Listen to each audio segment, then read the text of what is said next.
As Aquaman 2 sinks below the waves, DC diehards begin the waiting game for a total universe relaunch in 2025, which has everyone asking, where does DC go from here? Harry, I live right here. Okay. Although the DC Extended Universe, or DCEU, was never a studio-sanctioned title, the nickname is being retired in favor of writer-director co-head honcho James Gunn's DC Universe, or DCU.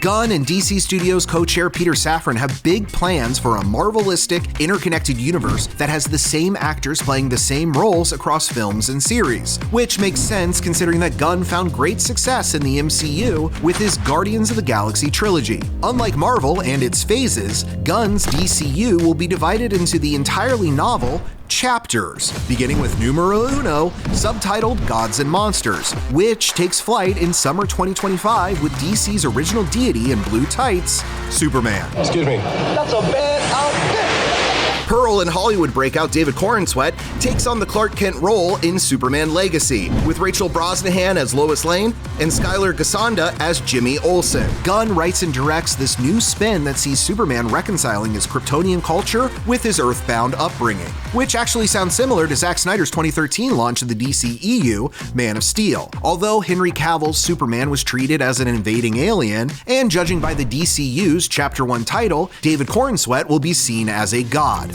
Or maybe a monster. How did you know?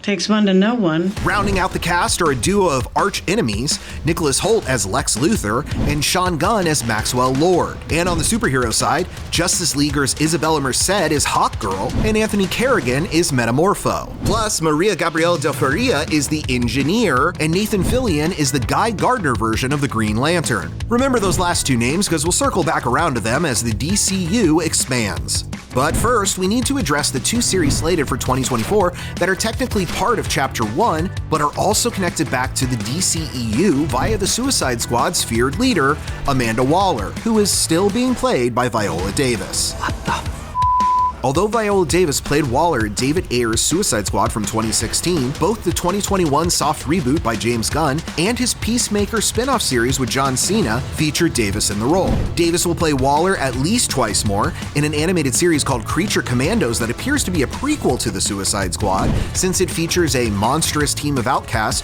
who were first assembled in the comics to fight Nazis during World War II, and is being led by Rick Flag Sr., father of the Suicide Squad leader, Rick Flag Jr. Frank Grillo voices the senior Flag, while David Harbour plays Eric Frankenstein. Zoe Chow is amphibious scientist Nina Mazursky, Alan Tudyk is the radioactive Dr. Phosphorus, and Sean Gunn returns as Weasel, who is a weasel.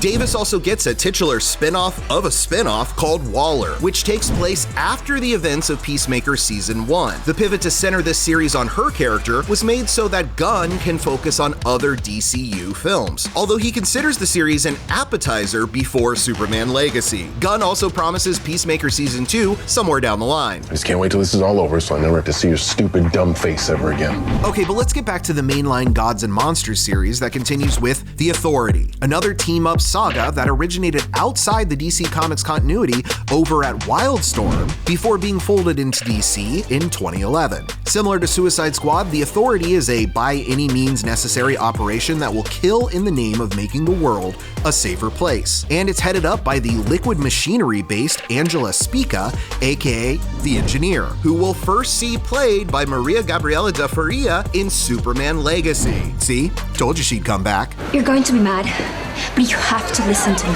Gunn announced 3 other films that introduced 3 of the most beloved characters from DC, and also Swamp Thing. But let's talk about The Brave and the Bold, a Batman movie that explores Bruce Wayne's fractured relationship with his son Damian Wayne, who takes up the mantle of Robin. The Flash director Andy Muschietti directs the film based in part on Grant Morrison's run on the comics from 2006 to 2013. This Cape Crusader will be entirely separate from Matt Reeves' The Batman sequel with Robert Pattinson that's slated for 2025, as well as the 2 spin-off series in that universe, The Penguin starring Colin Farrell, and a proposed Arkham Asylum series from the Staircase director, Antonio Campos. The Brave and the Bold is also separate from Todd Phillips' Joker sequel, which drops in 2024, starring Oscar winners Joaquin Phoenix and Lady Gaga. There's no punchline.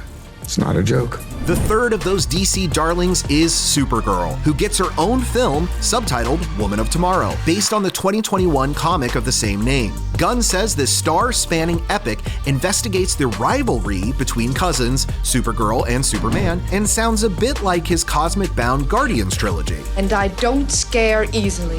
Lastly, Indiana Jones and the Dial of Destiny director James Mangold is slated to take on a gothic horror film about the origin of Swamp Thing. Mangold, who also helmed dark comic book favorite Logan, has a Bob Dylan biopic with Timothée Chalamet and a Star Wars film on his dance card before he gets to Swamp Thing, but Gunn and Safran pledge that this is a passion project for the writer-director. Much beauty in the swamp, if you only look.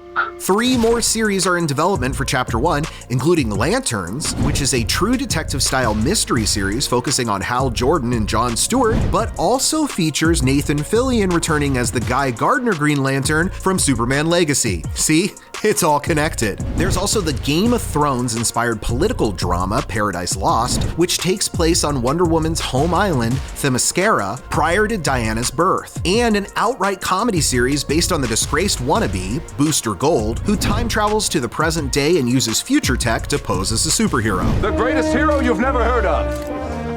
Until now! And that's everything DC has in store. Unless that online campaign for Netflix to buy the rights to the DCEU so that Zack Snyder can finish his Justice League sequel is successful, but that's about as likely as George Clooney returning as Batman. Again. What's wrong with you?